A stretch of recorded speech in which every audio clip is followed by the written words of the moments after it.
Abantu ba Ssaabasajja Kabaka beeyiye mu bungi mu lubiri lw'Emmengo okumalako omwaka n'okuyingira omupya ne Ssaabasajja Kabaka wa Buganda.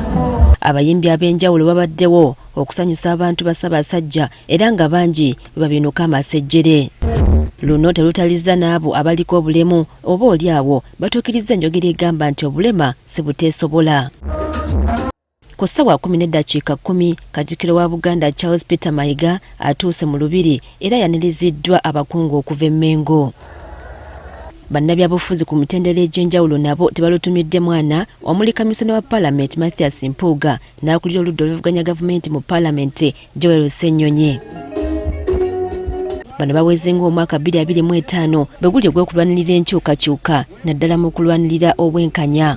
Kikulu nnyo okubeera obumu nga tulwanirira ebyo bye tukkiririzaamu, nga tulwanirira okuzimba Uganda n'abamu obusika bwe tunalekera abaana baffe n'abazzukulu. Entalo nnyingi ze tukyaliko.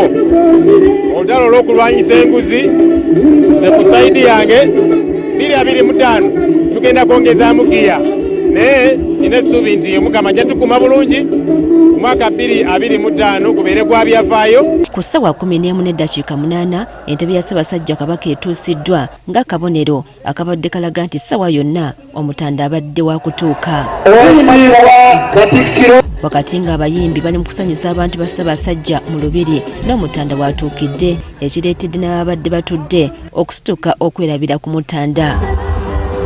Bw'atyo asiimye n'awoobera ku bantu wakati mu nduulu ey'akaleekereke okuva mu bantu ba Buganda. Kyokyo takkalidde mu ntebe ye ekitiibwa kya Buganda ne kikubibwa. Oluvannyuma ono asiimye n'aggalawo omwaka 2024 era n'aggulirawo abantu ba Buganda 2025 ng'akozesa ekisumuluzo nga bulijjo.